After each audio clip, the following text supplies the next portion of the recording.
ఆదికాండము 24వ అధ్యాయము. అబ్రహాము కురువృద్ధుడయ్యేంత వరకు జీవించాడు. అబ్రహామును అతడు చేసిన దానంతటినీ దేవుడు ఆశీర్వదించాడు. అబ్రహాము యొక్క పాత సేవకుడు ఆస్తి వ్యవహారాలన్నిటి మీద నిర్వాహకునిగా ఉన్నాడు. ఆ సేవకుణ్ణి అబ్రహాము తన దగ్గరకు పిలిచి ఇలా చెప్పాడు: నీ చేయి నా తొడ కింద పెట్టు. ఇప్పుడు నీవు నాకు ఒక వాగ్దానం చేయాలి.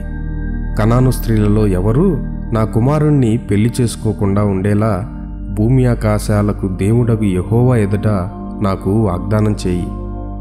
మనం ఆ ప్రజల మధ్య నివసిస్తున్నాం గాని అతన్ని మాత్రం కనాను స్త్రీని వివాహం చేసుకోనివ్వద్దు. నా దేశంలో నా సొంత ప్రజల దగ్గరకు వెళ్ళు. అక్కడ నా కుమారుని కోసం భార్యను చూడు.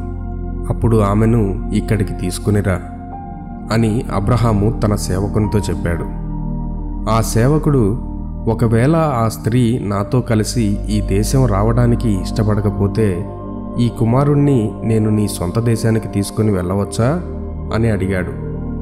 అబ్రహాము అతనితో చెప్పాడు: వద్దు, నా కుమారుని ఆ దేశం తీసుకువెళ్ళొద్దు. పరలోకపు దేవుడైన యెహోవా నా స్వదేశము నుండి ఇక్కడికి నన్ను తీసుకుని వచ్చాడు. ఆ దేశం నా తండ్రికి నా కుటుంబానికి మాతృదేశం, కానీ ఈ నూతన దేశం నీ కుటుంబానికి చెందుతుందని యెహోవా వాగ్దానం చేశాడు. ప్రభువు నీకంటే ముందర తన దేవదూతను పంపిస్తాడు. మరి నీవు నా కుమారునికి వధువును అక్కడి నుంచి తెస్తావు. అయితే అమ్మాయి నీతో రావడానికి నిరాకరిస్తే ఈ వాగ్దాన విషయంలో నీ బాధ్యత తీరిపోతుంది. అంతేగాని నా కుమారుణ్ణి మాత్రం నీవు ఆ దేశానికి తిరిగి తీసుకువెళ్ళొద్దు అని అబ్రహాము తన సేవకునితో చెప్పాడు. కనుక ఆ సేవకుడు తన యజమాని తొడ కింద చెయ్యి పెట్టి వాగ్దానం చేశాడు. అబ్రహాము ఒంటెలలో 10 ఒంటెలను తీసుకొని ఆ సేవకుడు ఆ చోటును విడిచి వెళ్ళాడు. రకరకాల అందాల కానుకలు ఎన్నో తనతో కూడా ఆ సేవకుడు తీసుకువెళ్ళాడు. అరామ్న హరాయిము లేక మెసపటోమియాలోని నాహోరు పట్టణం వెళ్ళాడు ఆ సేవకుడు. పట్టణం వెలుపల ఉన్న మంచినీళ్ల బావి దగ్గరకు ఆ సేవకుడు సాయంకాలం వెళ్ళాడు. నీళ్లు తీసుకుని పోయేందుకు స్త్రీలు సాయంకాలం వస్తారు. ఆ సేవకుడు తన ఒంటెలను అక్కడ మోహరింపజేశాడు. ఆ సేవకుడు చెప్పాడు: ప్రభూ, నీవు నా యజమాని అబ్రహాము దేవుడవు. ఈవేళ నన్ను అతని కుమారుని కోసం భార్యను కనుగొన్నట్లు చేయుము. నా యజమాని అబ్రహాముకు దయచేసి ఈ మేలు అనుగ్రహించు. ఇదిగో, మంచినీళ్ల బావి దగ్గర నేనున్నాను.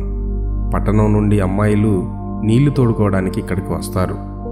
ఇస్సాకు కోసం ఏ అమ్మాయి సరైనదో తెలుసుకునేందుకు ఒక ప్రత్యేక సూచన కోసం నేను కనిపెడుతున్నాను. ఆ ప్రత్యేక సూచన ఏమిటంటే, నేను నీళ్లు తాగాలి, నీ కడవ కింద పెట్టు అని అమ్మాయితో నేను అంటాను.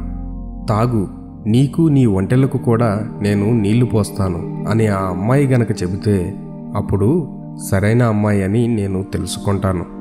అలా జరిగితే ఆమె ఇస్సాకుకు సరైన జోడి అని నీవు రుజువు చేసినట్టే. నా యజమానికి నీవు కరుణ చూపించావని నాకు తెలుస్తుంది అని ఆ సేవకుడు అబ్రహాము దేవుడైన యెహోవాకి ప్రార్థించాడు.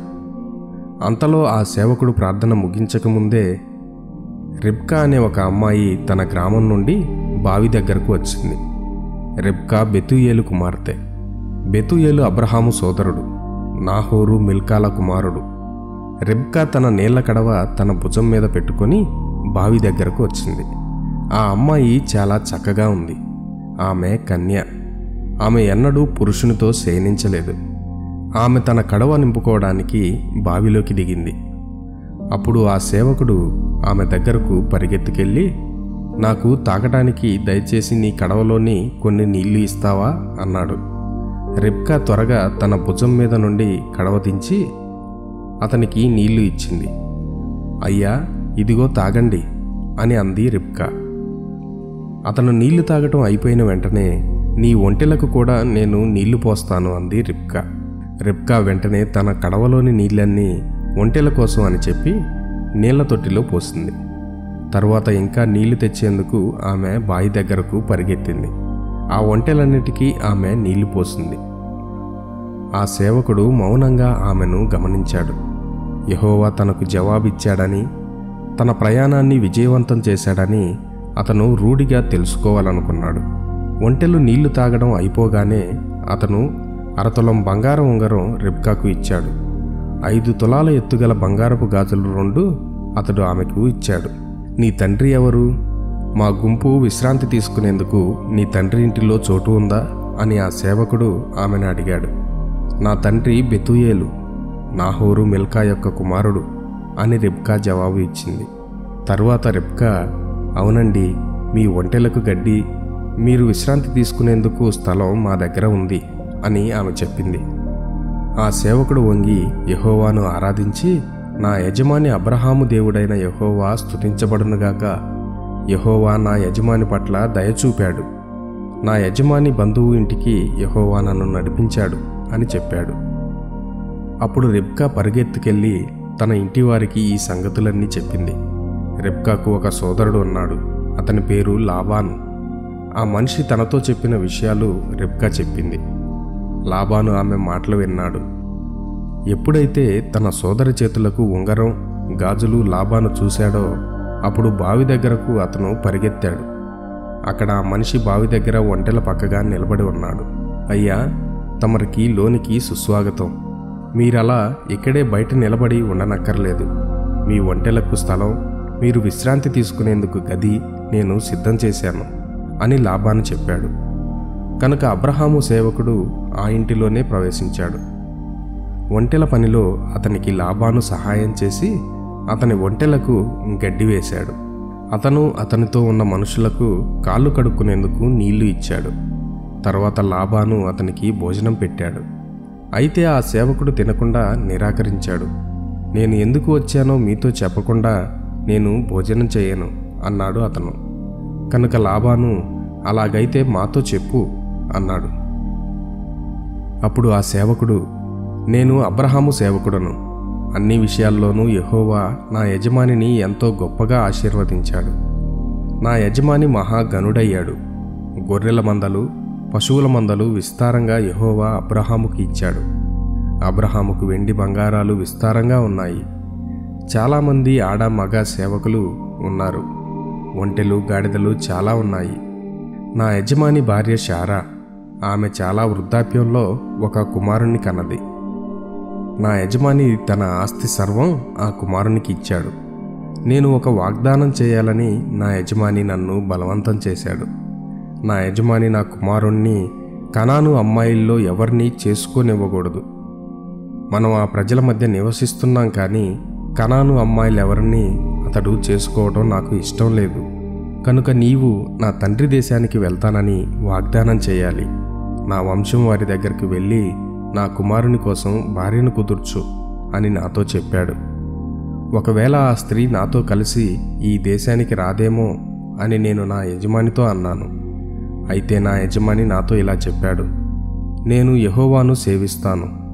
యెహోవా తన దూతను నీతో కూడా పంపి నీకు సహాయం చేస్తాడు. అక్కడి ప్రజలలో నా కుమారుని కోసం భార్యను నీవు కనుక్కుంటావు. కానీ నీవు నా తండ్రి దేశం వెళ్ళాక నా కుమారుని కోసం భార్యను ఇచ్చేందుకు వారు నిరాకరిస్తే అప్పుడు ఈ ప్రమాణ బాధ్యత నీకు ఉండదు.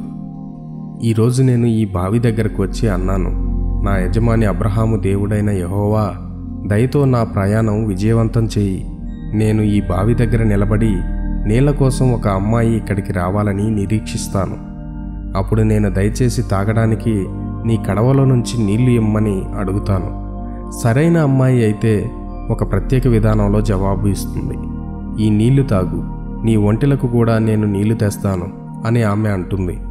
ఆ విధంగా నా యజమాని కుమారుని కోసం యెహోవా ఏర్పరిచిన స్త్రీ ఆమె అని నేను తెలుసుకుంటాను.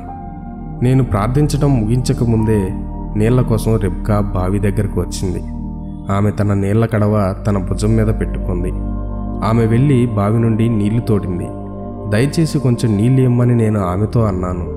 వెంటనే ఆమె తన భుజం మీద నుండి కడవ దించి నాకు నీళ్లు పోసి, ఇవి త్రాగు, నీ ఒంటెలకు కూడా నేను నీళ్లు తెస్తాను అంది.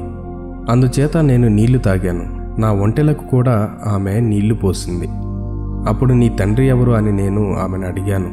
మిల్కా నాహోరు కుమారుడైన బెతూయేలు నా తండ్రి అని ఆమె జవాబిచ్చింది. అప్పుడు ఆమె చేతికి ఉంగరం, గాజులు నేను ఇచ్చాను. ఆ సమయంలో నేను నా తల వంచి యెహోవాకు వందనాలు చేశాను. నా యజమాని దేవుడైన యెహోవాను నేను స్తుతించాను. నా యజమాని సోదరుని మనవరాల దగ్గరే నన్ను ఆయన తిన్నగా నడిపించినందుకు ఆయనకు వందనాలు చెప్పాను. ఇప్పుడు మీరేం చేస్తారో నాకు చెప్పండి. నా యజమాని ఎడల మీరు దయా నమ్మకత్వం చూపి మీ కుమార్తెను ఆయనకి ఇస్తారా? లేక మీ కుమార్తెను ఇవ్వడానికి మీరు నిరాకరిస్తారా? నేను ఏం చేయాలో నాకు తెలిసేటట్టు మీరు చెప్పండి అని ఆ సేవకుడు ఆ కుటుంబంతో అన్నాడు. అప్పుడు లాబాను, బెతూయేలు జవాబు ఇచ్చారు, ఇది యెహోవా నుండి వచ్చినట్లు మేము చూస్తున్నాము. కాబట్టి దీన్ని మార్చమని మేము చెప్పుటకు ఏమీ లేదు. రెబ్కా నీ ముందే ఉంది. ఆమెను తీసుకుని వెళ్ళు. నీ యజమాని కుమారుణ్ణి ఆమె పెళ్లి చేసుకుంటుంది. ఇదే యెహోవా కోరేది. అబ్రహాము సేవకుడు ఈ మాటలు విని యెహోవా ఎదుట నేలపై సాగిలపడ్డాడు. అప్పుడు ఆ సేవకుడు తాను తెచ్చిన కానుకలను రిబ్కాకు ఇచ్చాడు. బంగారం, వెండి నగలు, ఎన్నో అందమైన బట్టలు అతడు రిబ్కాకు ఇచ్చాడు. ఆమె సోదరునికి, ఆమె తల్లికి కూడా చాలా ఖరీదైన కానుకలు అతడు ఇచ్చాడు. ఆ సేవకుడు, అతనితోనున్న సేవకులు తిని తాగి ఆ రాత్రికి అక్కడే ఉన్నారు. మర్నాడు ఉదయం వారు లేచి, ఇప్పుడు మేము తిరిగి మా యజమాని దగ్గరకు వెళ్తాం అన్నారు. అప్పుడు రిబ్కా తల్లి, సహోదరుడు ఈ విధంగా చెప్పారు, రిబ్కాను కొన్నాళ్ళు మా దగ్గర ఉండనివ్వు, ఆ తర్వాత ఆమె వెళ్ళవచ్చు. కానీ ఆ సేవకుడు, నన్ను ఇంకా ఆపవద్దు. నా ప్రయాణాన్ని యెహోవా విజయవంతం చేశాడు కనుక ఇప్పుడు నా యజమాని దగ్గరకు నన్ను వెళ్ళనివ్వండి అని వారితో చెప్పాడు. అప్పుడు ఆ సేవకుడితో, రిబ్కాను పిలిచి ఆమె ఇష్టం ఏమిటో మేము అడుగుతాం అని అన్నారు రిబ్కా అన్న తల్లి. వారు రిబ్కాను పిలిచి, నీవు ఈ మనుషునితో కలిసి ఇప్పుడే వెళ్తావా అని అడిగారు. అప్పుడు రిబ్కా, అవును, నేను వెళ్తాను అంది. కనుక అబ్రహాము సేవకునితో అతని మనుషులతో కలిసి రిబ్కా వెళ్ళటానికి వారు అనుమతించారు. రిబ్కా దాది కూడా వారితో వెళ్ళింది. వారు వెళ్తున్నప్పుడు రిబ్కాతో వారు ఇలా చెప్పారు, మా సోదరి, 1000 మందికి 10,000 మందికి నీవు తల్లివి అవుదువుగాక. నీ సంతానము వారి శత్రువులను ఓడించి వారి పట్టణాలను స్వాధీనం చేసుకుందరుగాక. అప్పుడు రిబ్కా ఆమె దాది ఒంటెలను ఎక్కి ఆ సేవకుని, అతని మనుషులను వెంబడించారు. ఆ విధంగా ఆ సేవకుడు రిబ్కాను తోడుకొని తిరిగి ప్రయాణమయ్యాడు. అప్పటికి ఇస్సాకు బేయర్ లహోయిరోయి విడిచి నెగెవులో నివసిస్తున్నాడు. ఒక సాయంకాలం ఇస్సాకు ధ్యానించుట కోసం అలా బయటకు పొలాల్లోకి వెళ్ళాడు. ఇస్సాకు తలెత్తి చూచేటప్పుడు అంత దూరంలో వస్తున్న ఒంటెలు కనిపించాయి. రిబ్కా తలెత్తి ఇస్సాకును చూసింది. అప్పుడు ఆమె ఒంటె మీద నుండి కిందకు దిగింది. మనలను కలుసుకునేందుకు ఆ పొలాల్లో నడిచి వస్తున్న యువకుడు ఎవరు అంటూ ఆమె సేవకుని అడిగింది. ఆయనే నా యజమాని కుమారుడు అని చెప్పాడు ఆ సేవకుడు. కనుక రిబ్కా తన ముఖం మీద ముసుగు కప్పుకుంది. జరిగిన సంగతులన్నీ ఇస్సాకుతో ఆ సేవకుడు చెప్పాడు. అప్పుడు ఇస్సాకు ఆ అమ్మాయిని తన తల్లి గుడారంలోకి తీసుకుని వచ్చాడు.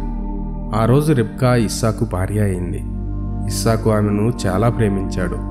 తన తల్లి మరణించిన తర్వాత ఇస్సాకు దుఃఖ నివారణ పొందాడు.